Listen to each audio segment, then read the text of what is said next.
Hello दोस्तों, GS now के current affairs section में आपका फिर से स्वागत है। दोस्तों, हम लोग आज एक महत्वपूर्ण करंट अफेयर्स का मैटर चल रहा है। चीन में वाइट पेपर विद्रोह चल रहा है, वाइट पेपर प्रोटेक्शन जारी है। तो उसके बारे में कुछ बेसिक कॉन्सेप्ट को हम लोग देखेंगे, क्या चीज़ है, कैसे ये शुरू हुआ है और क्या इसके भविष्य में मायने हो सकते हैं। तो सबसे पहले इसका बैकग्राउंड जानते हैं। चीन में ऐसे व्यापक प्रदर्शनों का सिलसिला उरुमची शहर में पिछले हफ्ते शुरू हुए। एक हादसे के बाद शुरू हुआ था ये। आग लगने की घटना में 10 लोगों की मृत्यु हो गई थी। बहुत से लोगों का ये मानना था कि कोरोना को लेकर सख्त प्रतिबंधों की वजह से आग लगने के वक्त वह वक्त से बाहर नहीं आ पाए, समय से बाहर नहीं निकल पाए। लेकिन प्रशासन का कहना था कि ऐसी कोई बात नहीं है। इस बैकग्राउंड के कारण ही धीरे धीरे लोगों ने कोविड के लिए जो सख्त नियम है, जीरो टॉलरेंस नीति है चाइना की, उसके विरोध में अपना विरोध दर्ज कराना शुरू कर दिया।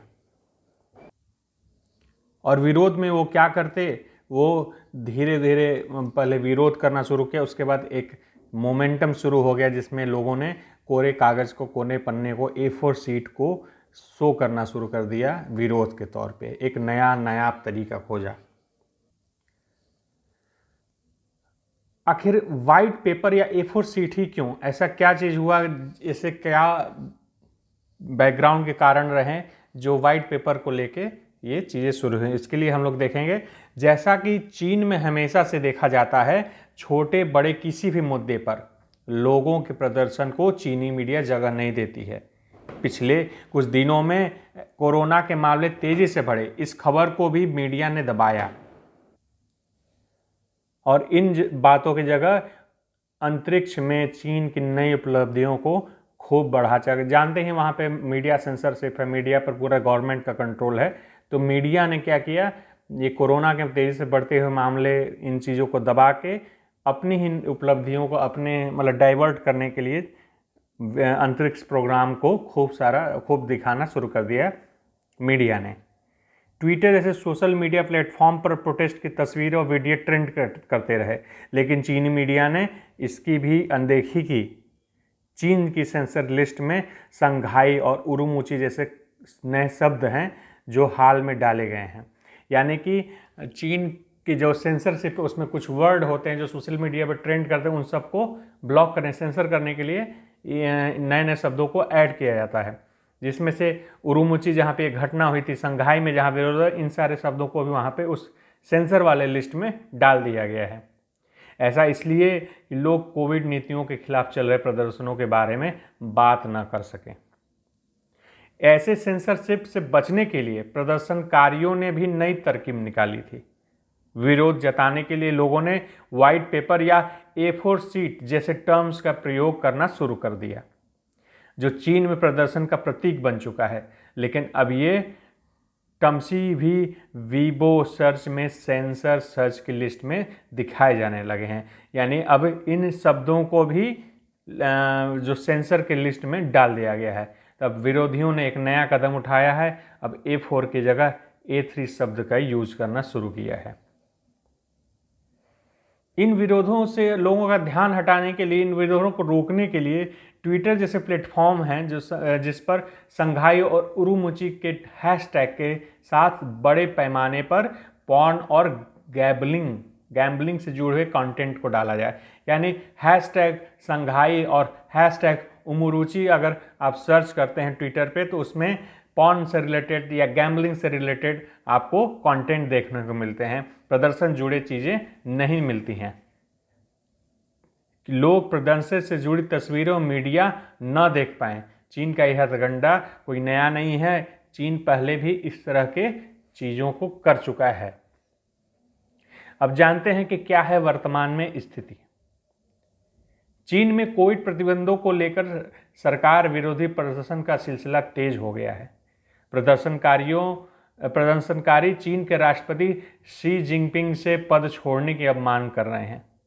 ये पहले बहुत ही रेयर केस है चीन के लिए, जो राष्ट्रपति के विरोध में ऐसे नारे लगाए जा रहे हैं। संघाई चीन का सबसे बड़ा आर्थिक केंद्र है। यहाँ भी लोगों ने सड़क पर उतरकर प्रदर्शन किया। कई लोग जिनपिंग गद्दी छोड़ो और कम्युनिस्ट पार्टी सत्ता छोड़ो के नारे भी लगा रहे थे। अतीत से पन्ने, कुछ बैकग्राउंड को हम लोग देखेंगे। हांगकांग के वर्ष 2020 में हुए लोकतंत्र समर्थक विरोध जो प्रदर्शन हुए थे, उसमें छाता अम्ब्रेला क्रांति जिसको कहा जाता है, तो सफ़ेद कागज का प्रयोग किया गया था। शायद उसी से प्रेरणा लेकर प्रदर्शनकारियों ने इस अनूठे उपाय को चुना है, जो कहना चाहते हैं कि बोलने को बहुत कुछ है, लेकिन हमारी जबान इन कोरे कागजों की तरह है। चीन की चुनौतियां।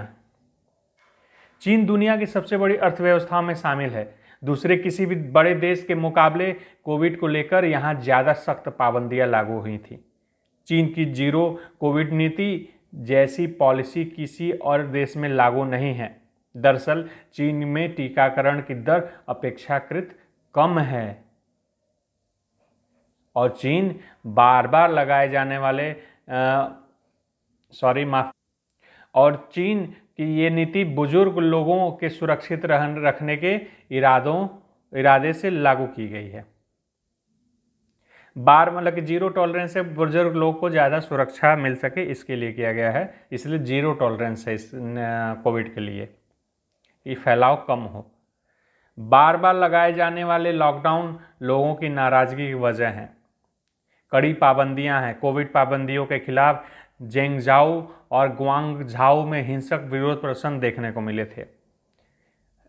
ये कोविड आखिर देखिए 2019 के लास्ट से चल रहा है, आज 2022 से लगभग 2 साल प्लस हो चुके हैं, लेकिन अभी बार बार कड़े लॉकडाउन हो रहे हैं। जैसे अन्य देश, विश्व के अन्य भागों में ऐसे लॉकडाउन नहीं देखने को मिले जितना चाइना में कोविड के लिए सख्त लॉकडाउन है।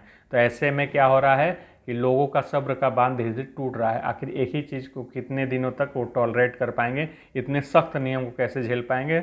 इस वजह से ये चीज़ें हो रही हैं, ज़्यादा कड़ी पाबंदियों की वजह से।